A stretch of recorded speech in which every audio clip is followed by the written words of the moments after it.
In this video, we'll be taking a look at how to edit audio in Cakewalk by Bandlab. Hi folks, I'm Mike and I hope you're well. Now, one of the great advantages we have in digital recording over recording on tape is the ease of which we can edit audio. We can move it around, we can reverse it, we can stretch it, all kinds of good stuff. But it's not without its frustrations, especially if you're not fully aware of the tools available and some of the best practices involved. So that's what we're going to be covering in today's video. We're going to show you how to do edits which are seamless, which the end listener is not aware of and they just feel like you played it in that way. So please do stick around for all of that. Now, if this is your first time here, welcome. If you like this kind of content, all about home recording, DAWs, gear reviews, plugin reviews, that kind of thing, then please do subscribe and ring the bell on YouTube so that you get notified about my future videos. Now, let's get stuck into some audio editing. So 90% of what we do with audio editing is achieved with a few basic tools and techniques, which we're going to cover now in the first couple of sections. And the idea here is to avoid some of the common pitfalls that people have concerning timing of clips that they've moved around, and also convincing and smooth sounding joins and edits. So let's get stuck in now. What we have on the screen here is a demo project which I recorded quickly last night. Doesn't sound that great, but it's good enough for the demonstration purposes here. And it's made up of just a guitar part, a bass part, and a drum part. They're all audio parts here. And we're mostly going to focus on the guitar part today and do our edits there. So I'm going to start off by getting rid of the console view because I don't need that. We're going to try and use as much of the screen as possible. So I'll start off by zooming in, and I'm going to do that by using a keyboard shortcut, because if you use the zoom controls on the corners of the windows down here, it gets a bit cumbersome, and with audio editing you want to zoom in and out really quickly. So first of all, let me zoom vertically. Now you'll notice I've selected the guitar track here. That's what I'm going to be working on. That helps to have the correct thing selected when you zoom in, because it's going to maintain focus on that particular track. Okay, so I'm going to hold control on the keyboard, and I can use the up and down arrows on my keyboard to zoom in and out. So I'll just zoom in, zoom in like so, and I'm just going to have that guitar take up the whole window there, folks. Okay, now the next thing I want to do probably is just zoom horizontally a little bit. Now what matters here is where you have the playhead. It roughly keeps focus with the playhead. So if I just wanted to keep everything in the center, then I'll just zoom in like so with the playhead there in the middle of that waveform. Okay, so the first thing that we're often doing is getting rid of unwanted noise at the beginning and the ends of the track. So let's just have a listen here. You can hear me shuffling around. You probably don't want that. Maybe the guitar isn't the first thing in, so you don't want that noise there. And at the end, this is very common. At the end, when we've just finished the track, people are moving and shuffling in their seats, and we get this kind of thing. So let's start off at the end first of all with this topping and tailing of our track. I'm just going to zoom in a little bit towards the end so that we can see what we're doing, and I'm just going to drag the end in. So I'm moving to the edge of the waveform, hovering my mouse there till I get that little icon there, and then I'm just dragging to the point before all that shuffling starts. Okay. Now I have snap turned on here. You could do this without snap turned on if you've got a very specific place. It doesn't really matter too much in this particular case. Now if I just left that there, and imagine I did the same thing to a number of other tracks, we do get a little bit of a sudden drop off there, even though the guitars become quite quiet there. Let's have a listen. We get that sudden cut off like that. Whenever you've cut or adjusted or trimmed the edge of a waveform, you can also do a fade on that edge. If you go right to the top of the clip, you'll see the icon change to this fade icon here. What I'm going to do is drag this out and create a fade all the way from that last strum and let it fade out or decay all the way through that passage there. So let's just have a listen. In fact, I'm going to solo that guitar so we can hear it on its own.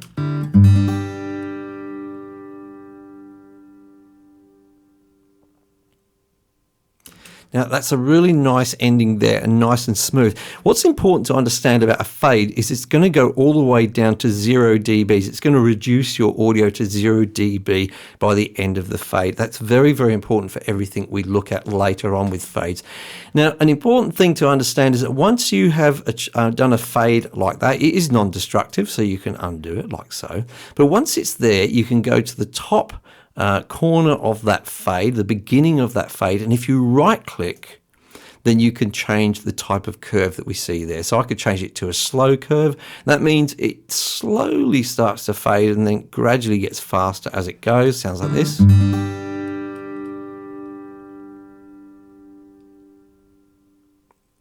Okay, so we maintain a bit more of that guitar's natural decay there. It's probably the one I would use, but if we do right click again, you'll see there's also a fast curve available. All right, so I'll change that to slow curve. So that's the first very common thing you're doing just at the end of your tracks. Now, likewise, all the way at the beginning here, you can see that there's a lot of shuffling of the guitar. We don't want all that. So what I'm going to do is just quickly just pull it up there close to the beginning. Now, I'm going to show you two things. One, what I would actually do in real life, and I'm going to do something else for the moment to create a little problem for later. But what I'm going to do is just move my playhead to that position roughly. I'm going to hold control on the keyboard, use my arrow keys to zoom in like so. And what I normally like to do is this. I would move this as close as possible, somewhere around about there, to the beginning of that guitar being played, and I would do a very, very small fade. Okay, you can't even hardly see it on the screen there. It's hardly noticeable. It just ensures that we are going to have a nice smooth transition into that sound coming in. Have a listen. Okay, complete silence beforehand, just so you know. We'll move all the way back here, and it sounds nice and natural when the guitar comes in. Okay, so what I'm actually going to do is undo that, and I'm going to do a much more rough edit here. Okay, I'm just going to drag it all the way out up here somewhere. That's fine, and I'll just do that little fade again. Let's have a listen. That's acceptable, but later on we're going to get back to why that can become a problem for us. So I'm going to zoom all the way back out again. And that is the basic topping and tailing. Next, we're going to look at moving some parts around to new destinations.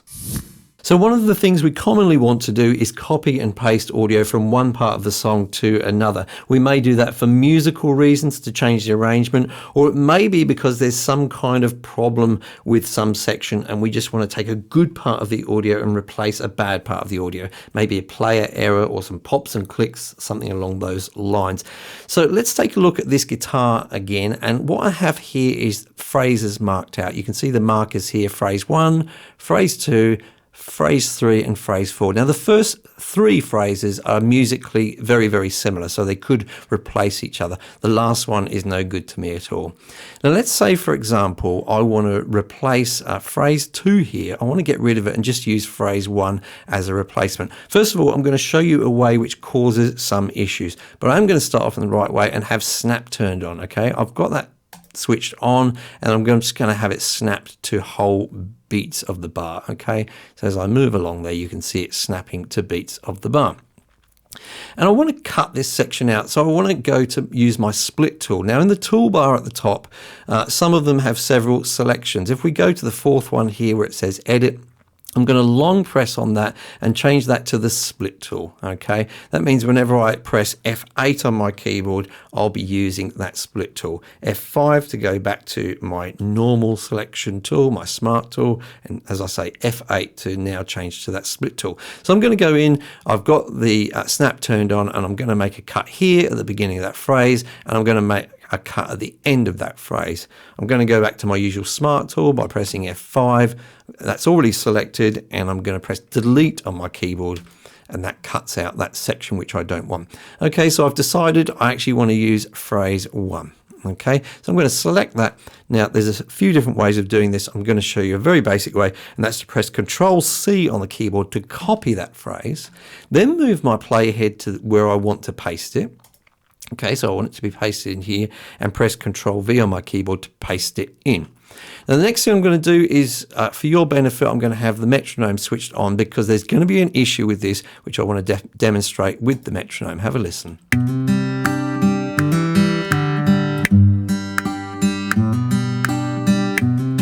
You can hear that this guitar is out of time. And that's because I haven't been careful enough when I've actually copied the guitar. And I know lots of you have problems with this, with the timing. So I'll select it and delete that, get rid of it.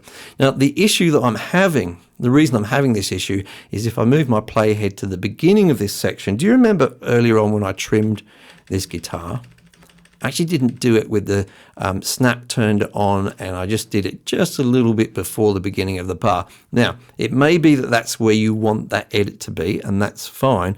But as I say, because I didn't have the snap tool selected and I just selected this whole clip, I pasted it in, and essentially that means this beginning of this clip is then at the beginning of the bar where I paste it, which is the wrong place, right? Because the beginning of the bar is actually just in here. So what I would actually do in this case, I'll just zoom out a little bit. I do have snap selected, okay? So it's switched on. And instead of actually selecting this and copying and pasting the whole thing, I'm just going to move my cursor down towards the bottom of the clip here, and I'm going to drag out like so. Now you perhaps can't easily see, but it's selected an area of this clip. And it's not selected that very beginning part there. As I say, probably not so easy to see, but it's selected with using snap from the beginning of the bar. Now, what I'm actually going to do to copy it and move it around this time is actually press Control on my keyboard, and then I'm just going to drag this over. Holding Control when you drag in Cakewalk with these clips makes sure a copy is made, okay? So that's what it's done there. Incidentally, if you wanted to do a copy to another track, you can as well. I'll just quickly insert an audio track here. So I've got another, this could be another guitar track, and I could actually take this, hold Control, and then just drag it up like so. Sorry, I had everything selected there, which wasn't what I wanted to do. So holding Control on the keyboard, I could drag it up here.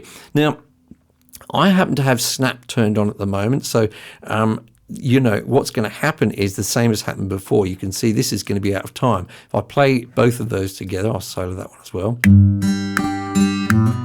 You can hear that delay effect, okay? Now, a way to avoid that, if you have snapped turned on or off, it doesn't really matter, is hold Control and Shift on the keyboard, drag straight up, and then it's just going to make sure that you can't actually move it from side to side. See, I'm wiggling my mouse around from side to side. That will make sure if you copy and paste clips in this way, that the timing is kept correctly. Almost didn't get that out. Okay, so I don't actually need that. I'll just get rid of that track there. So delete the track. So there is the first part of the procedure of copying and pasting that section in there. Next, we're going to deal with making nice joins. Okay, so I've got this guitar part and I've copied and pasted a section as I did before, but usually you're going to have some problems with the joins, and we'll tackle that in a moment. I just want to quickly mention how I select particular parts. I'll turn snap off here. The actual part that I was really interested was this little section here, kind of a couple of beats there of guitar playing where I wanted a slight variation.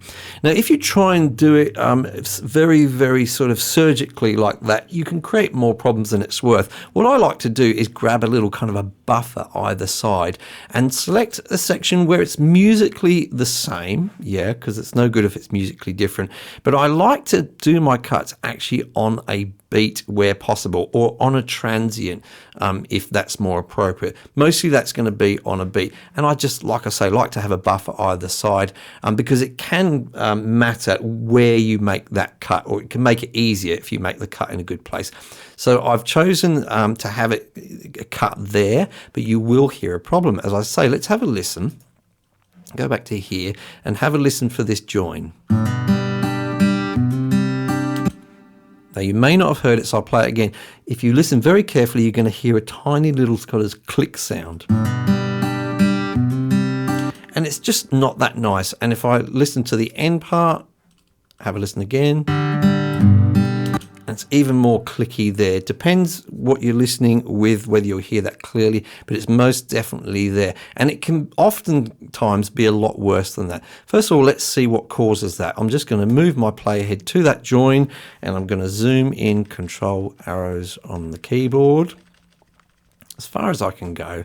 And there's our actual join. Now look at the waveform here and pay attention to this line here. This is the sort of center line where we've got 0 dB. Sometimes it's above, sometimes it's below. But whenever it's either above or below that line, if you do a cut there or a join, there will be some kind of click. In fact, if I just move this join all the way over to here, where it's much more obvious, you can see that there's more amplitude to the waveform there.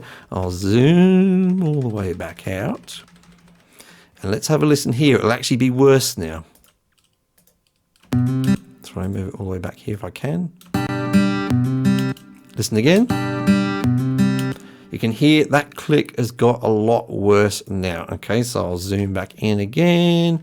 I'm actually just going to undo that. Sorry, try and undo it. So now we're back to our original join there. So how do we cure that?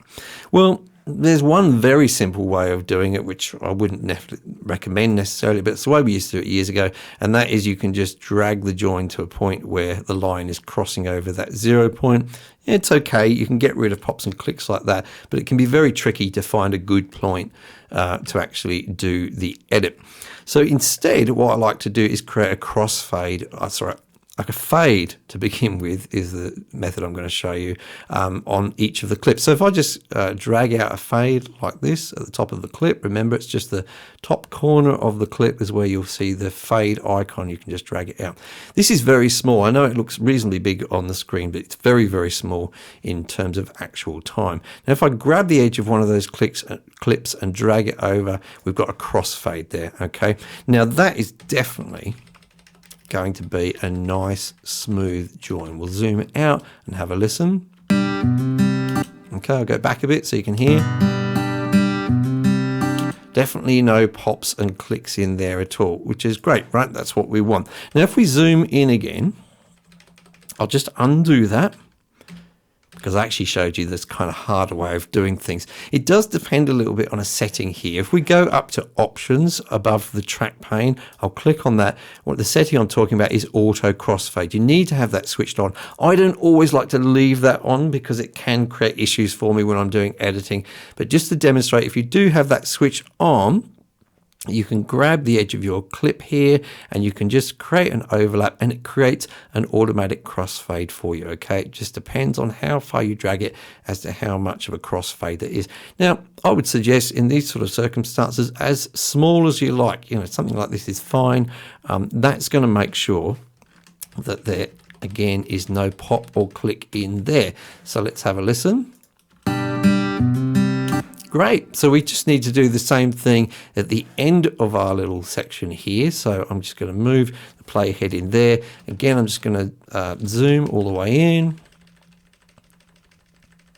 like so.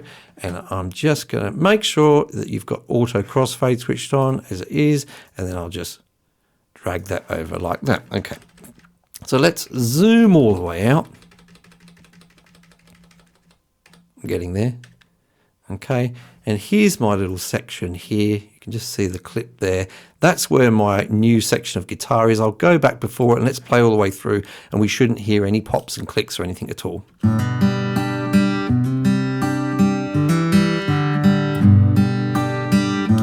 Okay, so that's a very, very useful way to make sure that you don't have those dead giveaways that there's been an edit there. Now let's take a look at changing the actual amplitude of some of these parts of the wave.